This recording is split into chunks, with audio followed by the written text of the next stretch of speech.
Hey guys, Eleanor here, and today it's going to be a review for the Beautiful Creatures series by Garcia and Margaret Stohl. Just to give you a summary of the series, in case you don't know it, there's 4 books.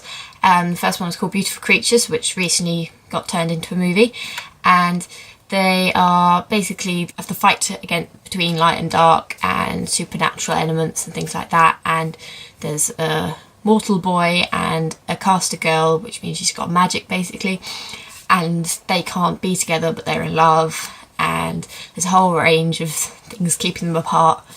And if you want to kind of know the basics, just watch the Beautiful Creatures trailer and then you kind of get the gist of the whole series. I read Beautiful Creatures sort of at the end of January, beginning of February, and I loved it. I read it really quickly. I just powered through that book and I was hooked straight away, and I was just like, and I read it so fast and I loved it.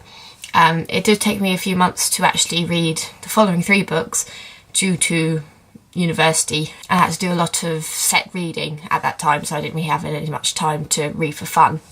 So for the last few weeks I have read Beautiful Darkness, Beautiful Chaos and Beautiful Redemption. Book 2, Beautiful Darkness, I loved as well. I read that one pretty quickly, and I loved what happened and different characters coming along, and the ones that were already set up developing and having twists and turns, and people who thought were gone were not, and people did go, and you're like, what? So I really enjoyed that one. Beautiful Chaos, I enjoyed that too. The book ends on a cliffhanger, I won't spoil it. It's a big major cliffhanger, and I pity those who didn't have the following book ready and waiting for them, because I was a bit like, whoa. So having to wait a year or whatever to see what happens next must have been a bit traumatic. But at the same time, I wasn't traumatised. I probably should have been. I don't know if it's because I wasn't in love with some of these characters as much as I perhaps could have been. Yeah, but I didn't really I felt a bit sad and stuff, especially from some of the other characters' reactions. But I wasn't, like, in my mind, I suppose because I knew I had the other book, the final book, ready and waiting on my Kindle to read, I was like, oh well, that is in the end. It's going to be resolved. So my mind was quite accepting of the fact of what was happening. And when I was reading the final book, Beautiful Redemption, my interest waned considerably. I don't even think it was because a load of real life stuff was happening and like taking my attention away from sitting down and reading.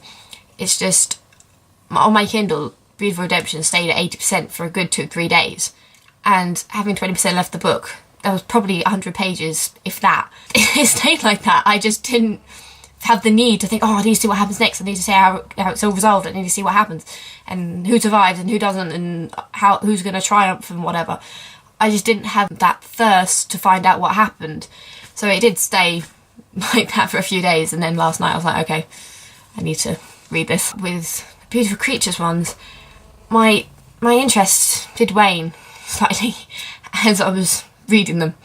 I don't know if it is one of those things, like if I didn't have the books ready and waiting on my Kindle, and if I had to wait for however long between each one, then I'd be like, oh yes, and like getting really excited when it came to reading the next one. And like I say, I read in my Kindle, I was like, oh yeah, it's going to all work out, you know, for the next book, things will sort itself out. Overall, I think my favourite might possibly have been Beautiful Darkness, the second book, because secondary characters who I love, for instance, Link, who is the main male protagonist's best friend, he was just really cool, and I loved him from the first book, and he consistently like grew and adapted to the situation he found himself in.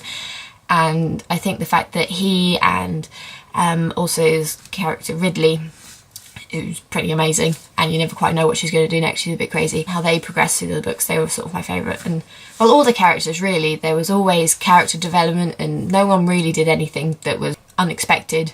It might be unexpected, but it was never out of character. The writing style was pretty good. I liked it being from male protagonist's point of view for the vast majority of the series, bar the last book, because it's been a while since I've read something from a male protagonist's point of view in YA fiction. The whole world of Beautiful Creatures and how the supernatural fits with the mortal and there's like different worlds and other worlds and stuff, and the way the like spirit world works and stuff. I love that. I love the world of the Beautiful Creatures books. I thought that was really amazing. Overall, I have enjoyed these books. I did enjoy them. I liked a lot of the characters, especially a lot of the secondary characters. There were a lot of characters in these books, but the two authors did a great job of making it quite simple and easy to understand who was related to who, or had feelings for who, and who was against who, and all that sort of stuff. Great series, but yeah, my interest did just wane towards the end, and I don't know if it was because quite a few things that happened towards the end I was predicting were going to happen. So then I wasn't surprised, I was sort of ready accepting what was happening, and therefore in a way, because I'd already thought that was going to happen, it didn't really have an emotional impact on me. Thing with the romance, I'm not a big romance lover. I get annoyed with it. They did it well. Like, I didn't get annoyed when these two main characters were so in love, and they literally, when they were touching each other, whereas kissing, holding hands, there was like physical sparks between them, and if they kissed too long or held each other too long, the mortal, he could die. So they couldn't have really intimate physical relationship, but you believed that they really loved each other, and there was a lot of emotional stuff that you just believed. Yeah, for someone who normally gets annoyed at romance stuff, I thought that was done pretty well. Yes, to sum up, great action. There's always a battle or a fight in each book, sometimes numerous times. The romance is done well.